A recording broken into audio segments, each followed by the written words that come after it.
All right, main event time. Rematch in the women's flyweight division for the belt. Alexa Grasso defending her UFC women's flyweight title against Valentina Bullet Shevchenko. This time, since Grasso was the champion, let me get to her first. She is the 30-year-old out of Guadalajara, Jalisco, Mexico.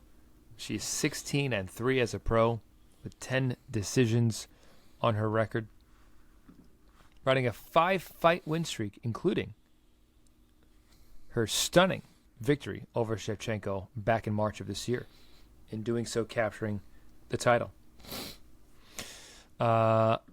Valentina, who has earned quite a few Lady Goat votes. What a funny way to say that. Lady Goat votes across her flyweight tenure, holding the belt for quite some time. She is the 35-year-old out of Kyrgyzstan. Her record stands today at 23-4 with 8 knockouts and 7 submissions to her name. Prior to that loss, wait a second. She was on a 9-fight win streak going into that title fight since losing that split decision to Amanda Nunes. And also prior to that, Amanda Nunes is the only person that defeated Bullet Shevchenko in the past decade or so. So she's not bad at fighting in a cage. Okay. Mark, why don't you start us off? Give us the odds, your take, and your pick. All right. The champion is the underdog. She is plus 140. Valentina is still favored. She is minus 170. The height is the same. There is 1 inch of reach on the Alexa Grasso side of things.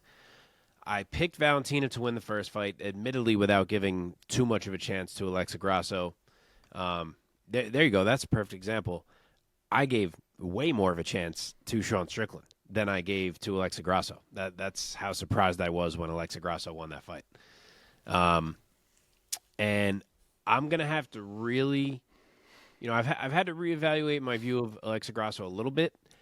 I'm going to have to really reevaluate it if she wins again, because I feel exactly the same going into this fight as I did going into the last. And that feeling is just that Alexa Grasso is obviously very talented and poses problems for Valentina with her boxing, but that I also think she's going to lose a clear decision. I still think Valentina's better, man. I think she can win the striking, especially now that she's been in there with Alexa and got to see it. I think the leg kicks and the kicks in general are going to be more of a factor for Valentina in this fight than they were in the first.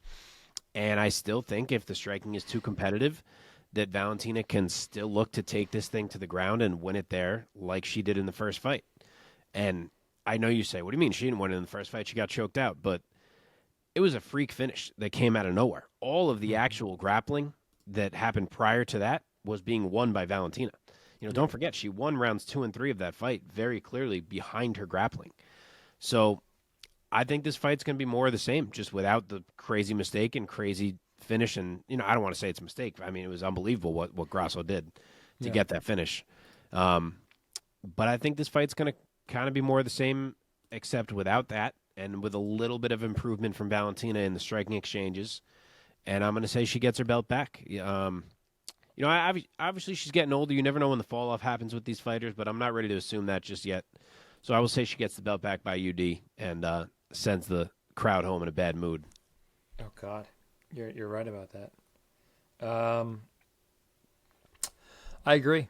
I mean, I'm going to pick Valentina until she retires. She's just that good, man. She's just that good. And I love her. I'm a big fan of her. She's one of my favorites to follow. And I agree that the finish that Grasso found, it seemed a little bit like she found the needle in the haystack of how she was going to win that fight. And she was losing up until that point. So I'm going to say that Valentina tightens up whatever she needs to tighten up. She's probably not going to throw a single spinning heel kick in this rematch. And I think she's going to sail to a UD victory and new once again going back to Kyrgyzstan with the belt is Shevchenko. Omar, take us home. Omar, remind me quick. Did you take Grasso the first time to become the champ? No, I did not. Okay, I couldn't remember if you did. I did not. I like Grasso a lot. I just thought that Valentina was a tall order, and I just didn't think that I didn't think she could pull it off. I thought just like any other fight, for the most part, she had, a puncher's chance in that sense, right? But I definitely didn't think she was going to win that fight. The one thing I will say about the end of that fight and kind of what we found out subsequently was, she approached that fight, I don't think, trying to be a better martial artist than Valentina Shevchenko. That would be like somebody trying to be a better wrestler than Kamaru Usman, having not wrestled their entire life like Kamaru Usman, right? That doesn't mean you can't win a fight against Kamaru Usman, right? And I think that that Grasso's approach, while Valentina has so many advantages in that fight from a skill standpoint and experience and all this stuff, I think Grasso trained for specific moments and specific opportunities for her to take advantage of. And I think when those opportunities showed themselves, I think she put it on 100%. And Valentina is known for throwing that spinning back kick. Like, known. Is not, it's like 100% that she will, at some point in a fight, throw that spinning back kick. So train to counter that spinning back kick. And that's exactly what she did. There's training videos of her having trained that specific sequence.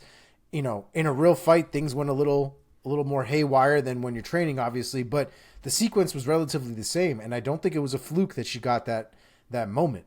I think she trained for those minute opportunities that are going to present themselves against somebody as great as Valentina. I think it would be dumb to try and beat Valentina at something that she's very good at. I say that having just come off of Sean Strickland beating Adesanya in a kickboxing fight, basically. But I do think that's Grasso's best approach, is to find those opportunities. And I think she did in the first fight. I think she'll continue to look for those opportunities in the second fight. I don't think Valentina can change her style enough at this point to stop what opportunities they might have been able to study for at this point. So I'm going to go Grasso here. I'm going to go with the underdog, and I'll go Grasso by 4th round submission. Again. Wow. Again. Submission. Wow. That would be crazy. If she has her number like that, that'd be nuts. Yeah. And she did win round 1 of the first fight. I don't want to act like she was down 3-0 because she was not. It's just that then she lost 2 and 3 and seemed like she was maybe losing 4, and then obviously everything changed. Yep. But I do remember all the shit in the comments. I don't remember if it might have only been a couple, but I remember getting shit that none of us picked Grasso. So I am fully prepared to get more shit if I am wrong again. But yeah, she sold me on that last fight, man, because like I said, it really didn't seem like she looked like she knew what her opportunities were, what her avenues to success were, and she fully embraced them and fully knew that she could beat Valentina in a fight.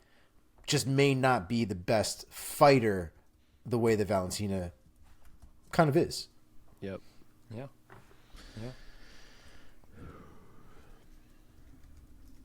All right, boys.